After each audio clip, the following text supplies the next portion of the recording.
Hello friends, જય અંબે, જય માતાજી. કેમ છો બધા? મજામાં? સ્વાગત છે તમારું મારી રસોઈની ચેનલમાં. આજે જુવારનું અને જે વેજીટેબલ તમને ભાવે એનું મસ્ત ચીલ્લો કહો, ઢેબરું કહો ફ્રેન્ડ, બહુ જ મસ્ત લાગે છે ખાવામાં. તો ટ્રાય ચોક્કસથી કરજો. તો મેં એના માટે ગાજર, ડુંગળી, અમેરિકન કોર્ન અને કોથમીર લીધી છે. જોડે લીધી છે લસણની 3 મોટી કળીઓ ફ્રેન્ડ. ઓકે, બહુ જ મસ્ત લાગે છે, એકવાર ટ્રાય કરજો. આ રીતે કટરમાં કાં તો છીણીને તમે વેજીટેબલ જે ભાવતા હોય એ લઈ શકો છો. તો મેં બધા જ વેજીટેબલ એડ કરી દીધા છે કટરમાં. હું એને ઝીણા ઝીણા કટ કરી લઈશ. જો તમારે થોડા એકદમ પલ્પ જેવા કરવા તો મિક્સરમાં કરી લેવાનું. ચલો, વેજીટેબલ મસ્ત ઝીણા ઝીણા થઈ ગયા છે. મેં લીધું છે અડધી વાટકી જેટલું દહીં. એમાં એડ કરી દઈશું પહેલાં આપણા મસાલા, જે જે તમને ગમતા હોય ખાવા હોય. મેં થોડો લીધો છે ગરમ મસાલો, થોડું લીધું છે મરચું, હિંગ છે, હળદર છે, ધાણા જીરું છે, ટેસ્ટ અનુસાર મીઠું છે. હવે એડ કરી દઈશું જે રીતે આપણે વેજીટેબલ લેવા હોય. 2 ચમચી ભરીને મેં વેજીટેબલ એડ કર્યા છે. એડ કરીશું ચણાનો લોટ, એટલો ને એટલો લોટ કરીશું જુવારનો. ફ્રીજમાં રાખતા હોય ને ફ્રેન્ડ, એટલે વાંધો ના આવે, બગડે નહીં. મસ્ત મિક્સ કરીશું. જોઈશે તો પાણી એડ કરીશું. આની તમે મસ્ત ભાખરી બી બનાવી શકો. તો એના માટે તમારે 1 થી 2 ચમચી તેલ નાખવાની જરૂર પડે, કે ના ખાલી ચીલ્લા જેવું કે પુલ્લા જેવું ઉતારવું છે તો ઓછા ઓઇલમાં બી તમે મસ્ત એને કરી શકો. તો હું એ રીતે જ બનાવી છું કે કોઈ શાકની કશી જરૂર ના પડે. દહીં જોડે તમે એન્જોય કરી શકો. દહીં ના લેવું હોય તો અંદર દહીં એડ કર્યું જ છે તો એકલું બી ચાલે. આ રીતે આપણે એને મિક્સ કરી લઈશું. વેજીટેબલ વધારે ભાવતા હોય તો લઈ લેવાનું. 5 મિનિટ રેસ્ટ આપી દઈશું.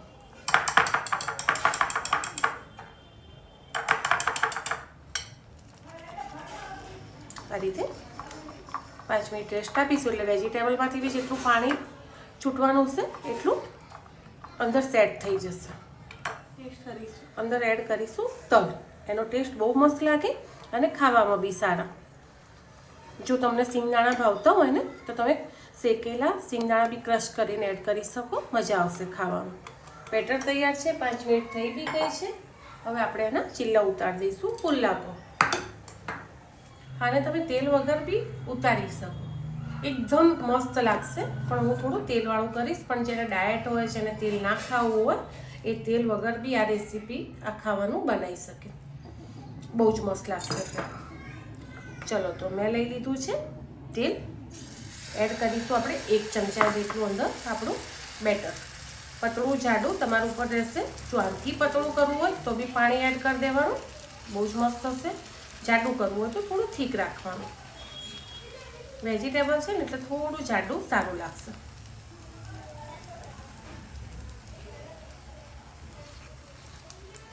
શેપ તમારે થોડું આખા પાછું થાય તો વાંધો નહીં, પણ તમે ટ્રાય કરીને કરી શકો છો. એમ લાગે ને તો સેટ થઈ જશે. પછી નોનસ્ટિક તવી હોય ને એટલે વાંધો નથી આવતો.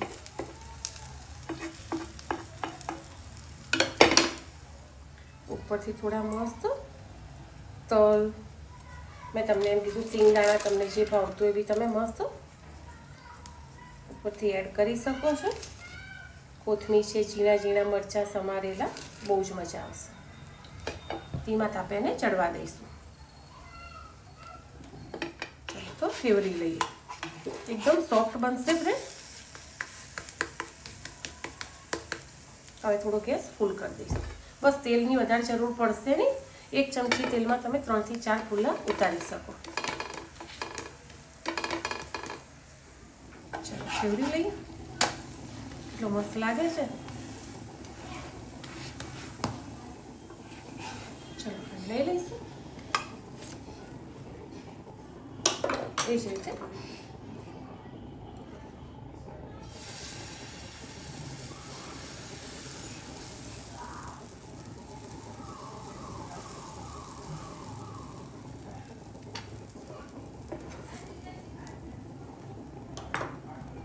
ચડવા દઈશું, કોઈ તેલની જરૂર નહીં પડે.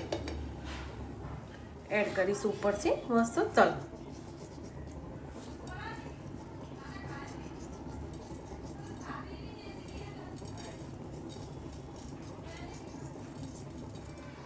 ચલો થોડું ફેવરી લઈશું, એ રીતે બધા પરાઠા ઉતાર લઈશું ફ્રેન્ડ, અને એને એન્જોય કરીશું આપણે દહીં જોડે. તમારે જ્યારે જોડે ભાવે એના જોડે તમે ખાઈ શકો છો, પણ દહીં જોડે બેસ્ટ લાગશે. ટ્રાય ચોક્કસથી કરજો. એક પડ ઉપર તલ એડ કરવાના અને એક પ્લેન રાખવાનું. ચલો થઈ ગયા છે, લઈ લઈએ ડીશમાં. ચલો બધા જમવા. By friend.